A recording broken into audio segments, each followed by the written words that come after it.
happy Sunday to you all. Welcome to another What Binder Book Talk. I'm Michael Barltrop, and today our book is going to be Bake It Vegan. Now, Bake It Vegan is obviously a vegan baking book.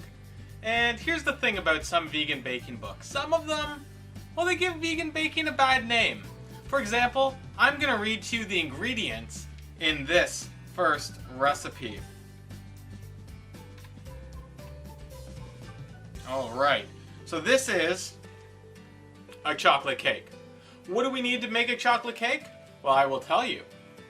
We need 2 cups of oat milk, 2 teaspoons of apple cider vinegar, we need some white spelt flour, tapioca starch, fine Himalayan salt, coconut sugar, baking soda, baking powder, a 1/4 teaspoon of vanilla powder, unsweetened cocoa powder, some lemon juice, some melted extra virgin coconut oil.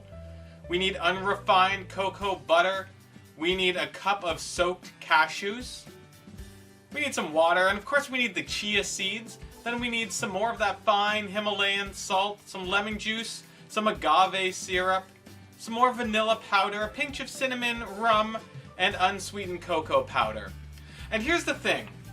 A lot of vegan baking books have recipes with ingredients like that. They seem really, really complex, and that puts it out of the realm of what your average home baker would be using. It almost seems a little bit pretentious. And look, I'm not saying this as someone who's anti-vegan. I'm saying this as somebody who has the organic coconut oil.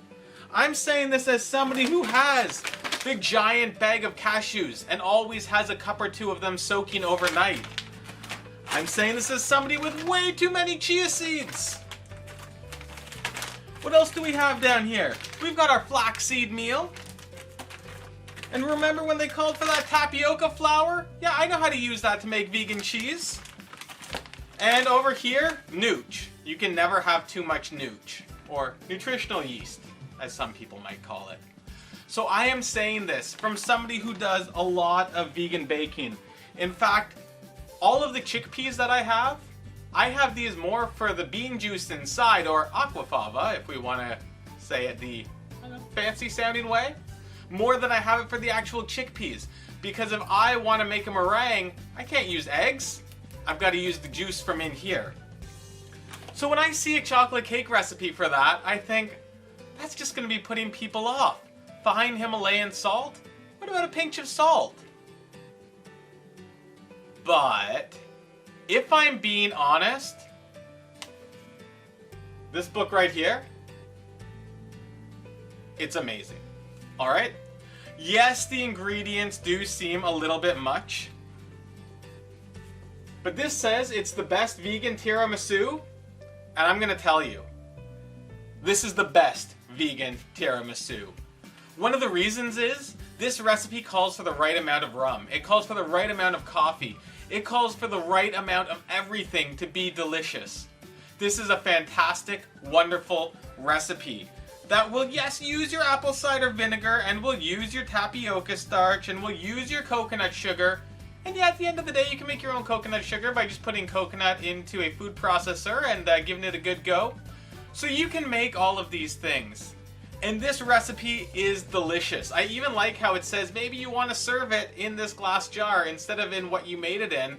It adds that nice little flair. So if you are looking for some delicious recipes, this is the way to do it. This might be one of the only good vegan tiramisus I've ever come across, because even when I go to vegan bakeries, they don't put in the rum. Which, fine.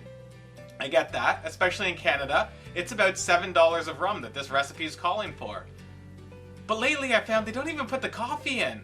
What are you doing? At that time, it's just like some ladyfingers and some cream. So yes, this is a fantastic vegan baking book. And yes, some of the ingredients do seem a little bit outside of the realm of what you might have lying around, even if you have my entire stockpile lying around. There's just one more thing that I really want to draw your attention to. Look at this. Gooey chocolate chip mug cake.